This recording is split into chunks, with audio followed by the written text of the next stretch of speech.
everybody. Welcome to another episode of Kinky Politics with Chris and Kai. Today, we're going to be talking about why is it that Republican voters seem to always get what they want from the Republican Party, but Democratic voters really struggle to get Democrats to give them what they want. And we were talking really quick off mic before this that this isn't something that people have done a lot of studies or research on, or you don't hear pundits talking about it a lot. So we don't have, I feel like that's kind of cool because we don't have a lot of preconceived ideas put in our head on this thing. So we're going to be kind of coming up with our own thoughts and ideas and not kind of struggling to kind of, not repeat ideas that we've kind of had put in our ideas through decades of kind of political theory and TVs and, political science classes and stuff like that. Because this is kind of like a topic that nobody really covers. Absolutely. Why do you think this is something of which I feel like has been an interest for you for a while. You more or less, I feel like have alluded to this question in a variety of different ways. I feel like since I've known you. That's true. Yes. It's hilarious that now it's a topic. So I want to know what you think, Chris, and then I think some quick context just for people that don't know, because most people probably don't, because most people aren't nerds like us and have studied political history and stuff like that. The Democratic Party we know today kind of happened around, it kind of formed in like the 60s and 70s based on a couple of very key issues that are still divisive wedge issues for us today, and that's civil rights and abortion.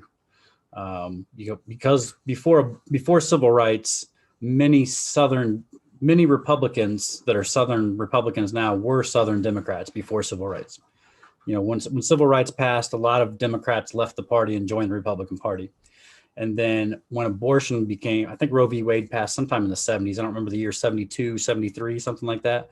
That was another big issue because a lot of people where, religion is their number one issue and they view abortion as murder. They don't view it as like a woman's choice. They view it as like murder. Those people went to the Republican Party too, because the Republican Party adopted that position as like, this is our position. We will try to overturn Roe v. Wade, and we view abortion as murder. So those are two issues that kind of split the party that didn't used to exist like before the 60s and 70s. Like it was more based on like economic policy and like pretty much just economic policy before that. Like because the Democrats have always kind of been the party that is supposed to support labor and workers and the party of the people. That's kind of been their thing for at least about 120, 30 years now. And then the Republicans have always kind of been the party of free markets, which usually is code for the rich people. That's kind of been their thing for a century or so now. So just a little context for people. The reasons I think why Democrats kind of struggle is kind of a number of reasons. One is they kind of will do, how do I say this? They will vote Democrat regardless if Democrats kind of don't do what they tell them they will do. But famous examples like Bill Clinton. I know when Bill Clinton ran for office, he kind of ran as kind of like a progressive. Like he was going to get in there and do this and this and fix this and this for common people. But what he actually did when he got in office was kind of passed NAFTA. He tried privatizing Social Security, but luckily the Monica Lewinsky scandal stopped it. He did a number of other things, like he helped deregulate the media, which has allowed the media to kind of become what it's become now, where it's super partisan and owned by corporations. That wasn't allowed before. Like Bill Clinton kind of enabled that. So there's a number of things Bill Clinton did that were not in our best interest, but we still voted for him because the thing is always, what I've noticed with Democratic voters, it seems like the logic I always hear is, we have to vote for this Democrat, even though we don't necessarily like them, because if we don't, the Republican will win and they'll put a judge on the court who's going to overturn Roe v. Wade and make abortion illegal. But how is this different? How is this different from Republican?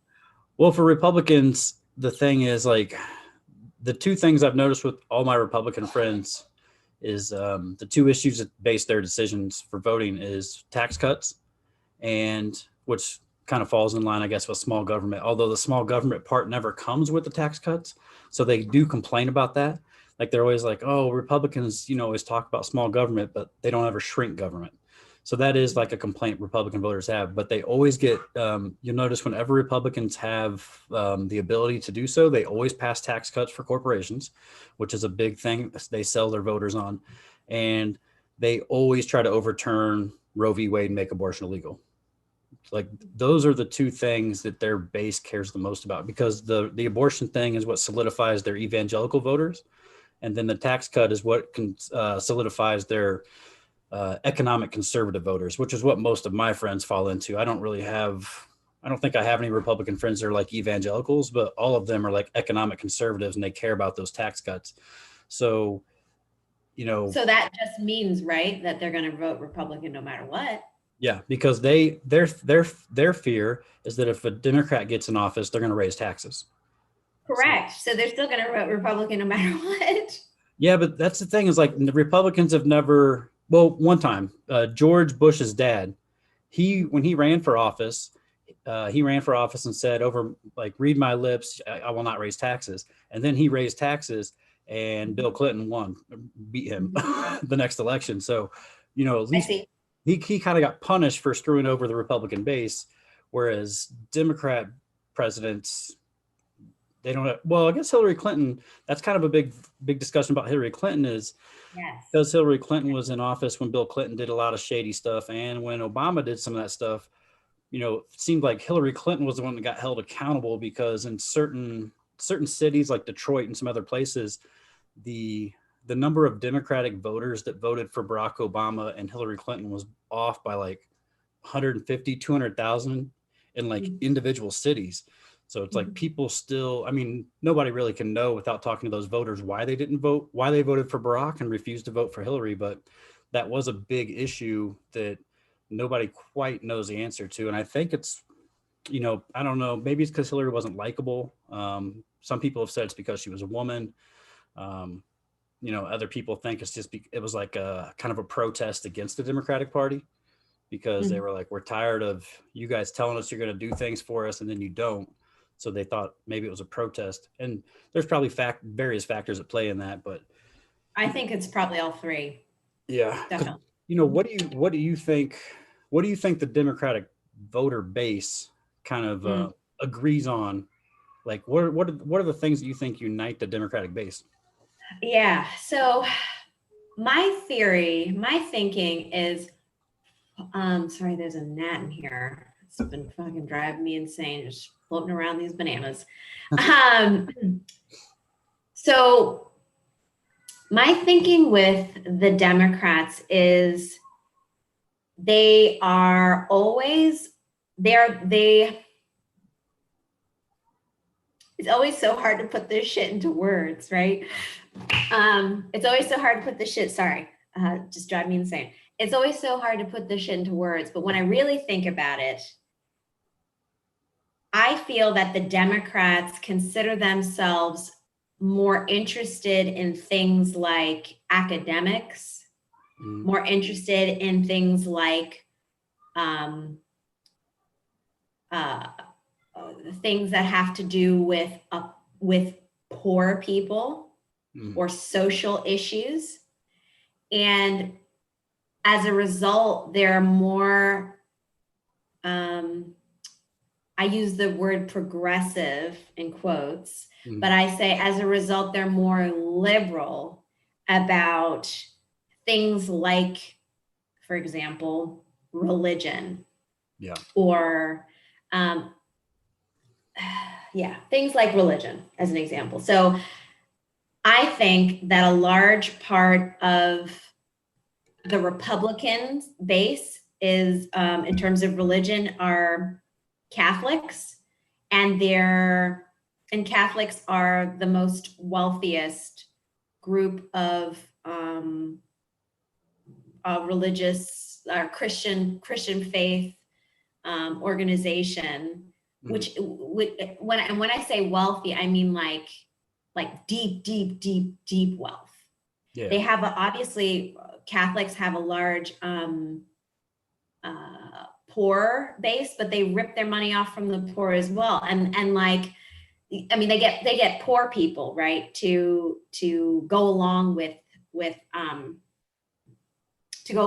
their thinking. I feel like most third world countries are Catholic. And I find that interesting. And they also give their money, most poor people give their money to Catholic organizations, Catholic churches, Catholic, and it's very interesting. And then,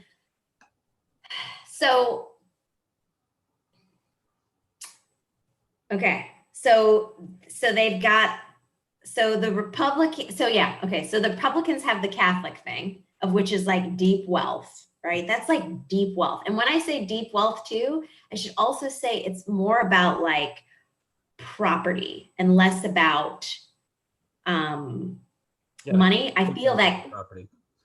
Sorry? Catholic Church owns a lot of property. Yes, lots of property. That is, and I guess that's what I mean. I should probably clarify. I guess that's what I mean when I say they're a Christian religious organization that has a lot of money or has a lot of wealth, because they don't necessarily have a lot of money in that traditional way. When we think about, like, for example, I think about like evangelical churches like Joel Osteen's Christian church. You know what I'm saying? That's it. That might even to some degree supersede a lot of the Catholic churches, for example. But I think in terms of property, which is huge, Catholics have, a lot of that shit. And so they're tied to the Republican Party, whether or not like most people practice or most people are even Catholic. And I think that a lot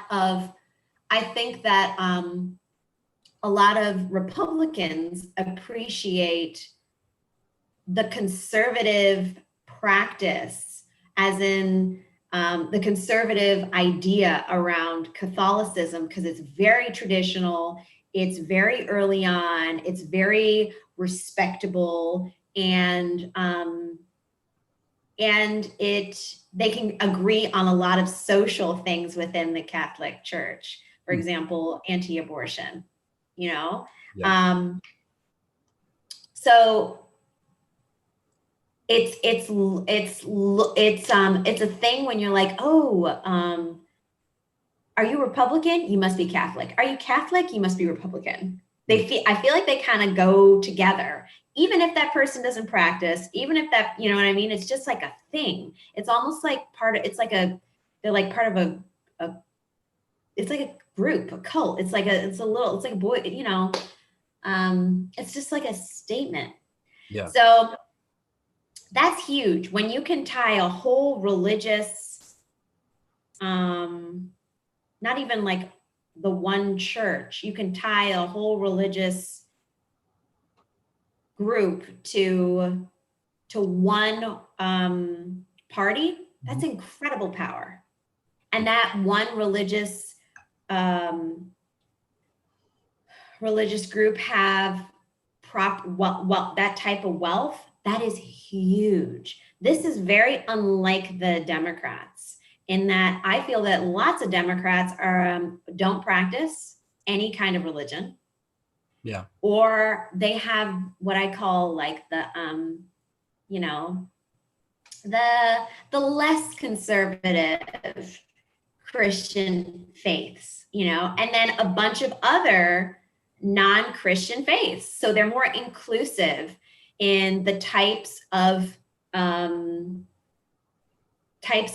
religious organizations or religious faiths or types of faiths that they will have in the party. We've got Islamic faiths. We've got all kinds that seem to be prevalent, or at least seem to be important to many different Democrats, or seem to, that many different Democrats have various faiths or no faith at all, right?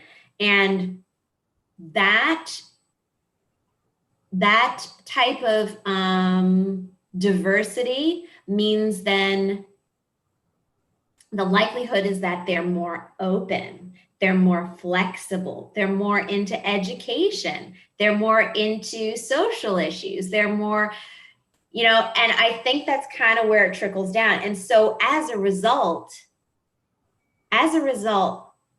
because of those types of layers, there's less money. Mm-hmm. I think there's money, don't get me wrong, but it's not the type of money we see in the Republican Party. They have less money, and they definitely don't have, because when you think of like who the Democratic base is, it's like, groups like teachers unions, nurses, kind of like working class groups, and they don't own tons of property. They definitely, they don't control many media outlets anymore. Because that is one thing that I did a video on my page I do myself, and I was kind of breaking down like the media in America, because it's kind of shocking. I don't think a lot of people understand that it's basically like 4 or 5 companies control pretty much everything you see about politics. It's controlled by like 5 or 6 companies, and pretty much all those companies are kind of shady companies that definitely do not have your best interest in heart. So it's like, but their views much more align with the Republican Party. Yes. Even the people that own the Democratic news networks like CNN. CNN's owned by AT&T. Do you think AT&T's political views align more with the Republican Party or the Democratic base? And the MSNBC is owned by Comcast. Comcast is much more aligned with the Republican base than the Democratic base, and they're the ones who are controlling the information that Democratic voters are seeing. So it's like, the Democratic base just doesn't control the systems of the levers of power the same way the Republican base does. I agree. And so this is why I think that I think it has to do at its very core religion. Because religion, when you, as we know, the best way to, as we have seen, people are willing to die in the name of religion. Yeah. They're willing to spend in the name of religion. And the type of religion is super important because, as I just mentioned, with Catholics, it's a type of wealth which I can't even explain. It's just property wealth. It's just like they've got their bases. You go into any third world country, you will find a Catholic church with like at least an acre of additional property that it owns, that the church owns. And it's like, how, like what, any place, any third world country. It's amazing. It's amazing. Yeah, and then they're able to get those poor people to still give money. Yeah. It's not even the rich people who are giving money. You know what I mean? It's not even the wealthy people. It's those poor people who are still devoted to the tradition, to the grandiose, to the power of the Catholic Church. And I think because the Democrats have the Protestant churches, it's like, you got the Lutheran Church, you got all the other ones, Lutheran Church, Church of Christ, things like that, right? The less sort of evangelical churches. So I'm not saying that Lutherans don't have their own side. Like they've got probably more evangelical is like Missouri Synod instead of the evangelical Lutheran Church, which is probably more democratic, and Missouri Synod Lutheran Church is more evangelical, and that was started as that was started by Martin Luther, who was Catholic. Yeah. So you've got then sort of these like a little bit more relaxed Protestant churches, or a little bit sort of less conservative Protestant churches. And then you've got a bunch of other different types of faith, which are, accepted in the Democratic community. It's more acceptable. And so as a result, there's more there's less money to go around Mhm. because, and then because there's less money, and then there's less money to go around, and then there's also more, oh, what do you do? I shouldn't say it's as simple as that. It's not like, oh, what kind of faith are you? But it's like, if you're going to have such diversity like that with, let's say, religion, you're going to have such diversity with people, right? And if you're going to have that diversity of people, you're going to have a curiosity when people start to work together. So that means there's more inclination to education, there's more inclination to understanding, sympathy. And when it gets like that, definitely less money. Like, definitely less money. Obviously, that's probably not the only thing that, that unites the Republicans, I think, a bit more stronger than I'd say the Democrats. Unites them in terms of being able to get what they want all the time. Yeah. But where there's lots of power, where there's lots of power, where there's lots of religion, and there's lots of unification of that religion, there's lots of power. And where there's lots of power, there's lots of money. Yeah, the left doesn't have like a religious, well, I don't know. I kind of feel like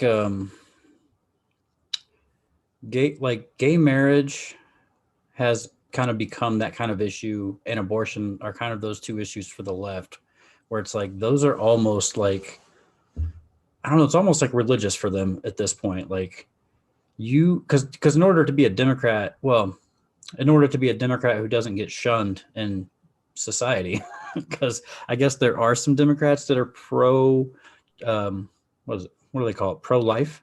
There are some pro-life Democrats, like in some rural, I don't know, red states.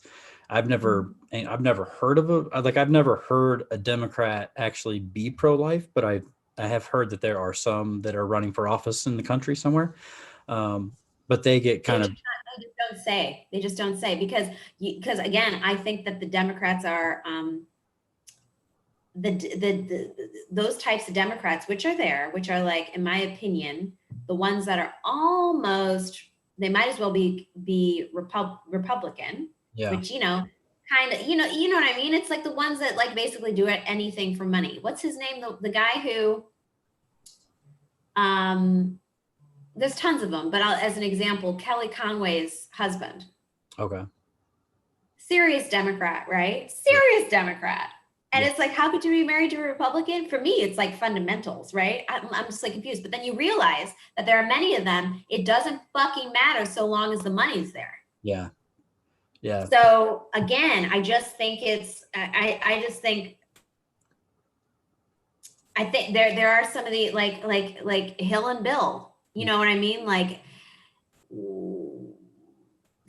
it looks a little bit like someone in there is pro-life and they're just not really saying. And it also looks in there that somebody, like that they may just be flopping from left to right depending on what they need for power, individual power. You know what I'm saying? So when you get to a certain level I got it. Good job. Got it.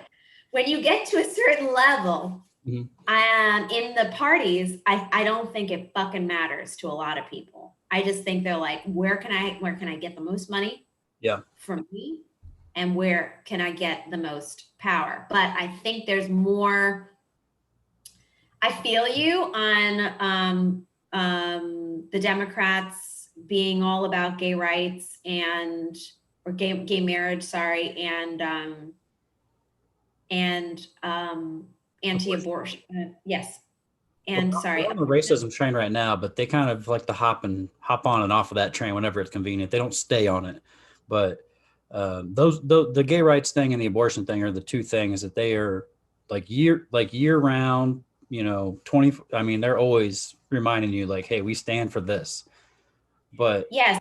And so I really do think the problem with that is that the reason they almost are not even as respected Democrat or like the left side Yeah. is because there's social issues. Yeah. And social issues, and I mean, it's like in a capitalist world, Mhm. social issues mean nothing. Well, they mean enough to people for Democrats to win the popular vote. I mean, but I think Yeah, but like if we're talking about mobility, yeah, they mean nothing. And so because so economics are usually the number one issue for voters is the economy. that's it. But That's Democrats it. don't really have an economic message that's different from Republicans. That's it. That's exactly it. And it's like, so again, for me, it boils down to religion, power. It goes, or maybe it shifts like this. Maybe it shifts like power, money, religion. I don't know. Or maybe it's, you know what I'm saying? Like, or, but I don't think, Have you heard of the term that the unholy alliance before? no. It's a term some like principled conservative like Republicans will use because they're not a big fan of the evangelical base of the party. They feel like it kind of forces the party to take some stances that are irreprehensible and socially unpopular, and it kind of screws the party over. So, but they Those refer are to the smart Republicans, by the way. yeah, Those are the smart, money-centered Republicans yeah. who fucking need to be leading that party because that's what it's about. Because they view like this basically this alliance that the Chamber of Commerce wing of the party made with the evangelical wing of the party to kind of be able to compete in elections. Like they were like, all right, look, we have to form a coalition to keep a strong enough voter base together to compete with Democrats, and that was kind of what they call the unholy alliance because it's two interests that don't really have anything to do with each other coming together in some weird fucked up way where it's like church shouldn't be involved in economics. If you read the Bible, like the church shouldn't be for the rich, like that type of thing. But like on the Democratic side, I'm kind of trying to figure out because it seems like over the past like couple decades with Clinton and Obama, some of the economic policies they passed and everything that have hurt the American working class, but because they've also supported social issues that we like well, with Obama, it was gay rights. With Bill Clinton, I don't know what it was. I'm sure there was something, maybe, I don't know, but I don't think so. No, it was so with well, he did protect abortion, so I guess he has that because abortion's like the other social issue. yes, he did. Yes, he did. Yes, So he did. Which is with huge. with Yeah. Democrats protecting abortion and gay marriage, but also kind of being increasingly pro-corporate in a way that's turning off a lot of the base. I feel like Democrats have kind of made their own kind of unholy alliance now, where it's like, I don't know how that's going to turn out for them though, because I feel like the Democratic voter base is much more unwilling to accept that alliance. They're much more unwilling to accept like giving corporations a pass to keep doing shady stuff in order to, especially now that gay rights is popular with the Republican base. Like 60% of Republicans support gay marriage now. So I don't even think gay marriage is really a threat to go away anymore. Abortion definitely still a threat. And I don't think that's ever going to change either. That's why I'm kind of wondering, is it ever going to be possible to get Democrats to take a stand against the Democratic Party, like a protest election, because abortion's always going to be a threat. That's never going to, because every Republican has to be, you can't be you can't be pro-choice as a Republican. Like, I don't think you can get elected as a pro-choice Republican. No, no, um, no. And so you're wondering if the Democrats will ever have a protest within their own party about Yeah, what? basically the only way I can ever see like the Democratic Party changing and actually listening to the base of their party instead of kind of doing the things they've done the past couple of election cycles is if Democratic voters would have to do one of two things: either show up in the primaries and choose good candidates, but we seem unwilling to do that. I don't know why. Or the other option would be to, during the general election, just not vote for the Democratic president. And then, Yeah, that's never going to happen. and then the Republican would have to win. Yeah, exactly. But then the Republican wins, and then the Democrats realize, like, oh shit, like our base just sent us a message that they're unhappy with the way we're behaving. We need to change our behavior now to get elected again. But No, the that's never going to Democrats are happen. never going to do that. It's never going to happen because there is a huge percentage of the party Mm. which is not actually Republican or Democrat. They're extremely moderate, they are Biden and Harris. It's a huge percentage of that party, which is like that with the Democrats, especially right now. The people like Bernie and AOC and many of our generation, it's a small percentage who are interested in politics like that. I would say it's the minority. I don't know if I would say, like, I would say it's probably like 35% of the party. Yeah, maybe. that's a small fucking percentage. That's enough to sway an election. Yeah, but it may be enough to sway an election, but in terms, as we're finding out, social mobility is nothing. Yes. It's nothing. You have to have money. So the large percentage that we do have of Democrats who are just strategic Democrats, and in my opinion, many of them, basically Biden and Harris, it just sort of depends on what we're talking about here. They may be conservative on issues which matter. You know what I'm saying? Like,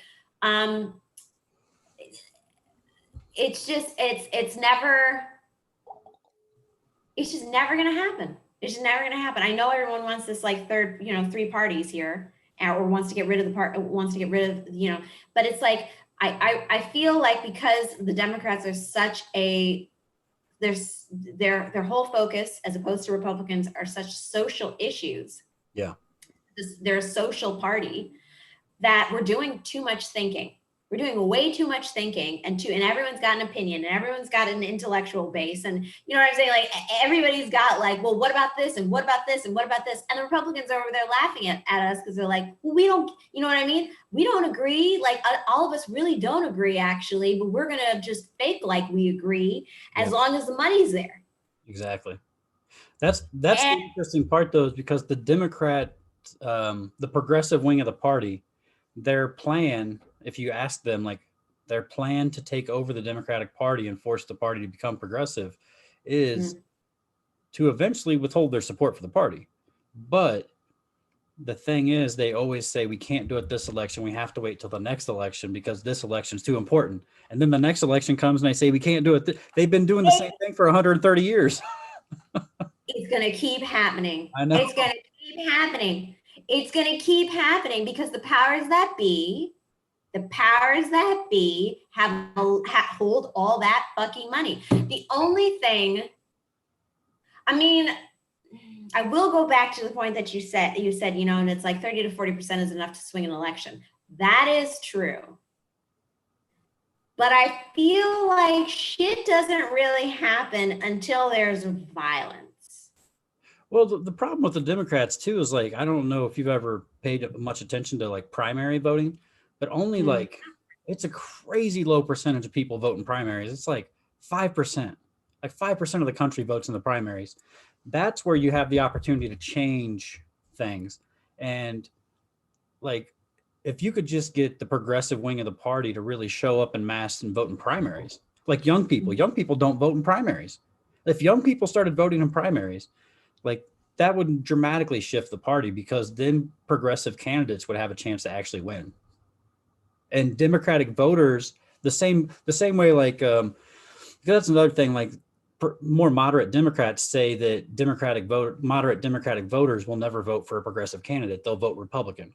But I don't know how many moderate Democrats you've talked to, but I know quite a few moderate Democrats.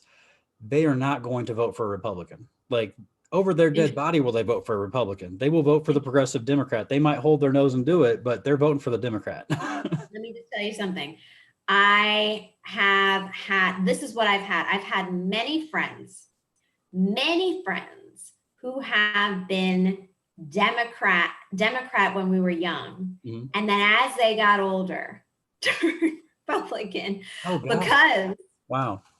Because they started to get money, or And it's like I've seen it over and over and over again. In fact, most of my friends, and you know what it is, Mm. most of my religious friends Yeah. who were Democratic, who were Democrats, turned Republican after getting married and having to obviously put their money together and work with their husbands or wives, right? Yeah.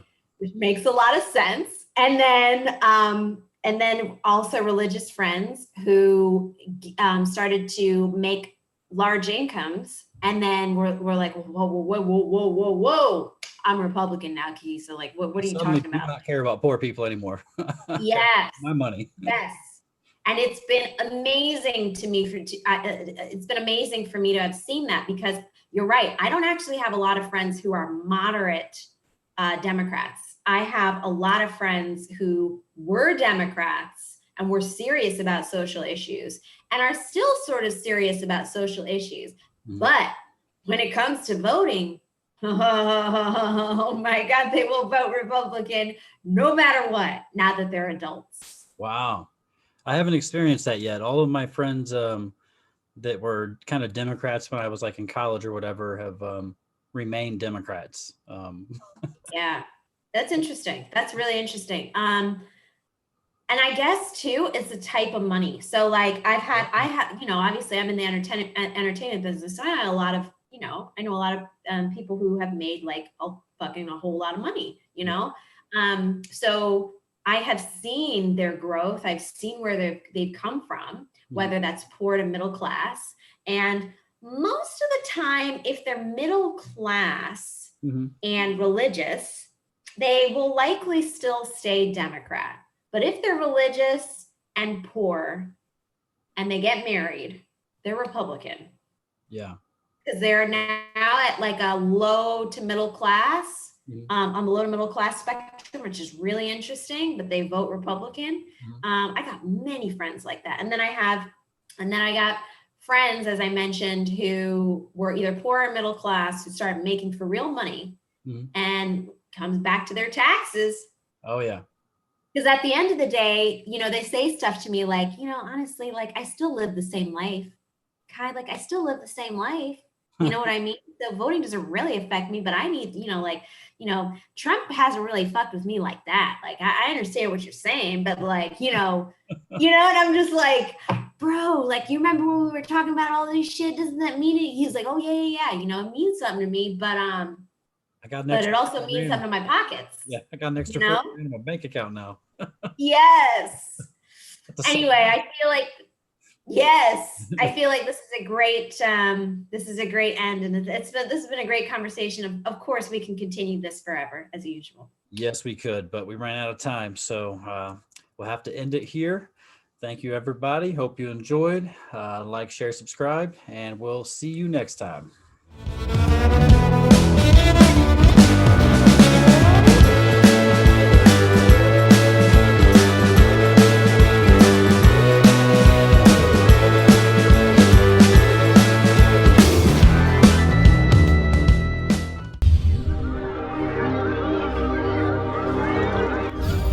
Oh my God. Orange is not my new black.